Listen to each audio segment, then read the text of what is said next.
Okay, so let's continue with the second part of our lesson number 53. So, MCQ for lesson 53, understanding electrical hazards and basic safety practices. Number 1, which of the following is the most dangerous effect of an electric shock on the human body? Letter A, mild tingling sensation. Letter B, temporary muscle contraction. Letter C, cardiac arrest. Letter D, sweating.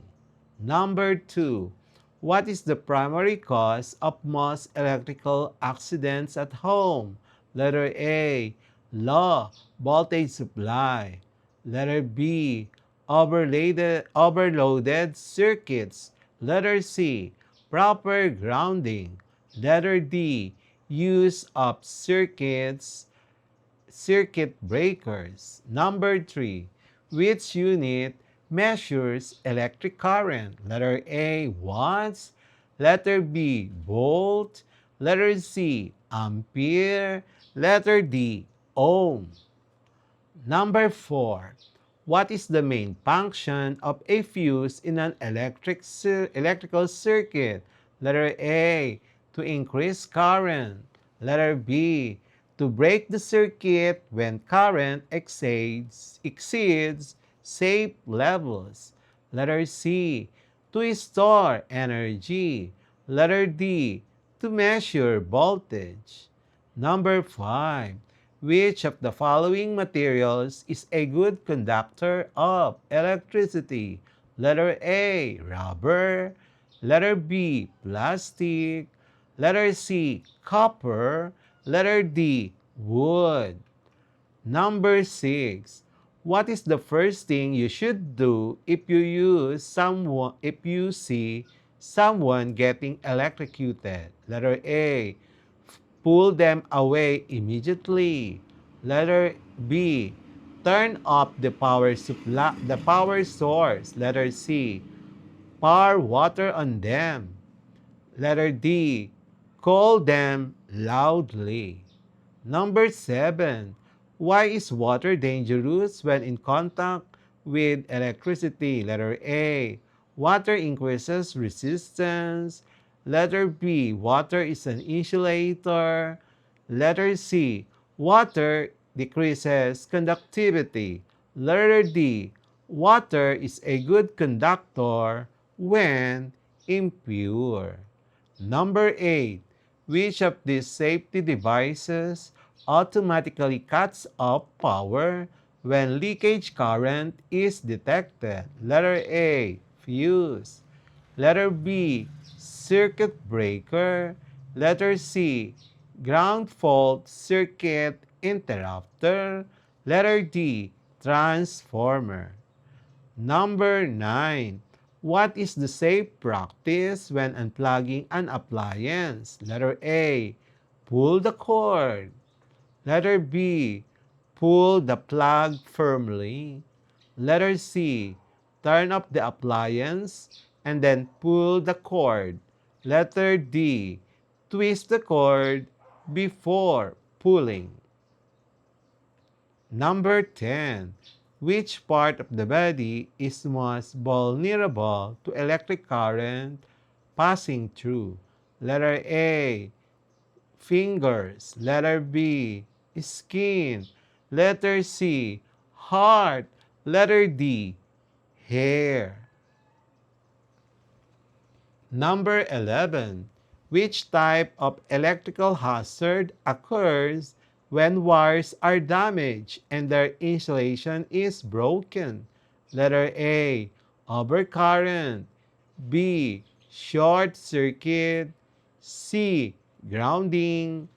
D, power surge. Number 12, which of the following is not a basic electrical safety practice? Letter A, using dry hands when touching switches. Letter B, wearing rubber-soled shoes when working with electricity.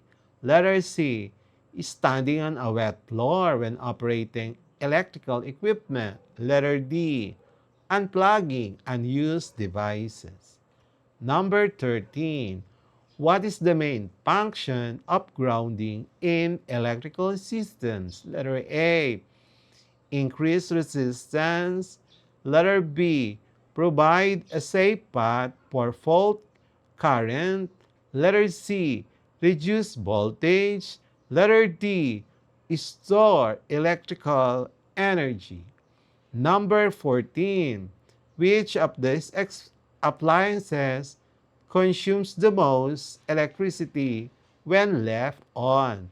Letter A, LED lamp. Letter B, electric iron. Letter C, phone charger. Letter D, electric fan. Number 15, which factor determines the severity of an electric shock? Letter A, duration of contact. Letter B, color of wire. Letter C, type of appliance. Letter D, weather conditions. Answer key for lesson number 53. Please proceed to lesson 54.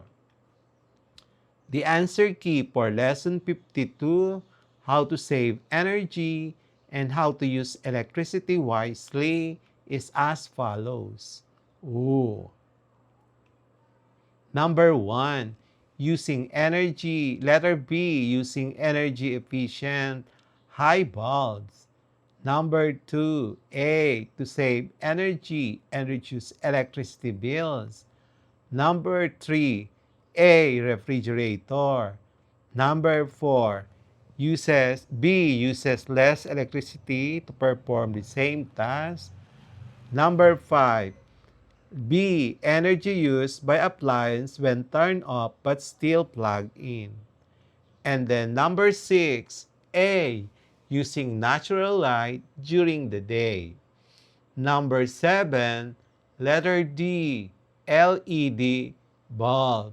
Number 8, A, by reducing heat loss or gain, lowering the heating and cooling needs. Number 9, C, leaving chargers plugged in when not charging.